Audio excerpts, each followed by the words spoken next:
Hello, you're watching New Vision TV. Let's take a look at what's making news. I'm Lynn Komjisha. Now, this Wednesday marks 5 years after the passing of the world-celebrated peace icon and former South African President Nelson Mandela. A concert led by celebrated music star Beyonce was held in Johannesburg on Sunday in memory of his charity work. Now, here at the New Vision TV, we look at Mandela's ambitious children's program.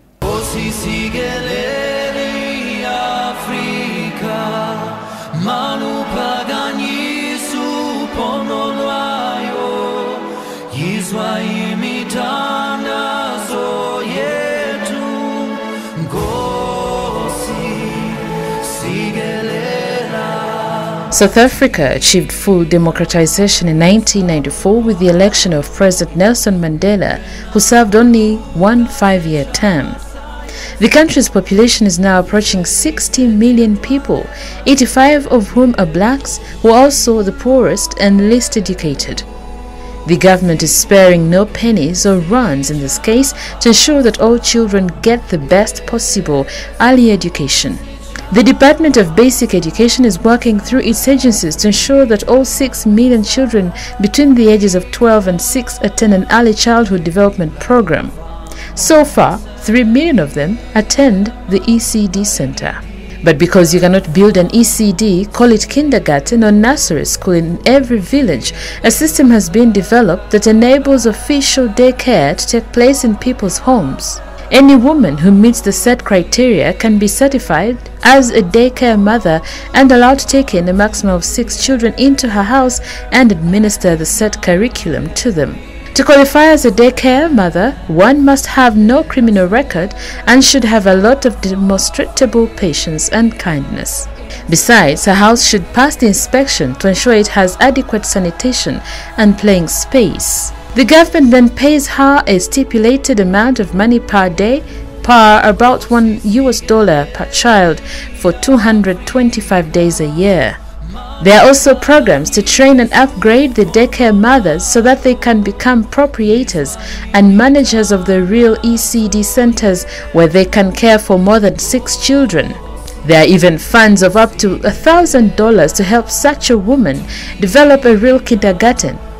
But the process of developing from a home-based practice to a real daycare center is rigorous and takes a minimum of 3 years supervision, vetting, and development. There are, of course, many well-established ECD centers in South Africa, including private, high-class ones with sophisticated play centers and computer systems. But all of them are entitled to the subsidy of about $1 per day per child, in addition to the fees the parents pay in such centers. The South African state may be faced with many challenges like the impending water crisis,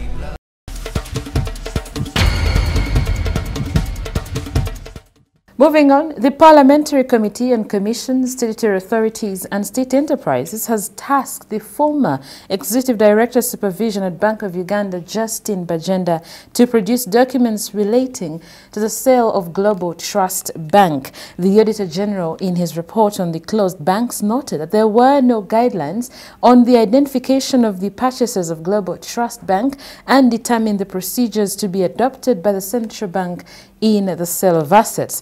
BAGYENDA, when questioned on how this was done, she insisted that she needed more time with the staff she worked with at the Bank of Uganda to consult on how this was done. Now, the MPs, however, continue to raise suspicions about the closure and sale of Global Trust Bank that occurred in the same day and in just a difference of 1 hour.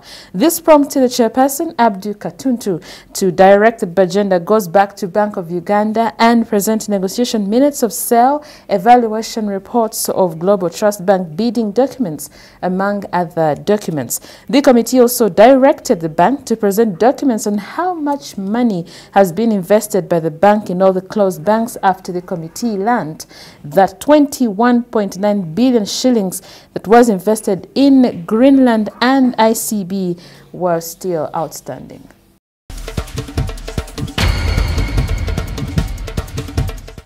Now, residents and health workers in RAKAI district are excited following the acquisition of a new ambulance.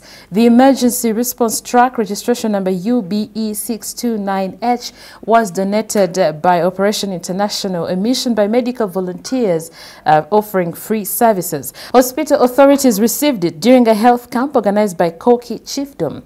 While handing over the truck, Dr. Mehdat Alam, the mission's managing director, who led a delegation of 24 medical specialists, said they responded to Kamuswaga's call for medical support to the hospital and community members. A health worker said that patients, especially accident victims, were the most affected and at risk of dying before reaching the regional referral hospital in Masaka.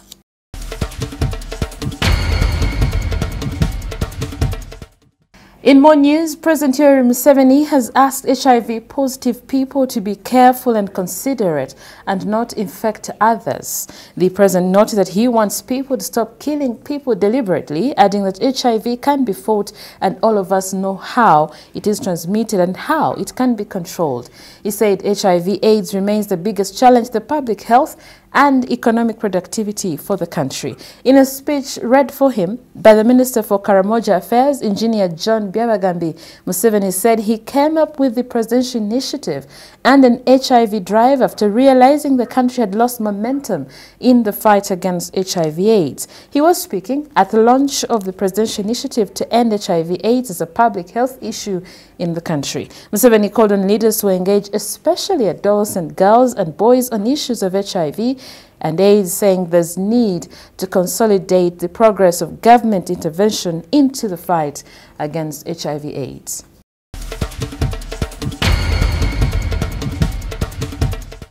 And that's all we had for you. Thank you for watching. Be sure to catch more of your updates on your mobile, on your desktop, on your tablet, anywhere on the go by visiting www.newvision.co.ug for more of these stories and updates. I'm Lynn Kombisha.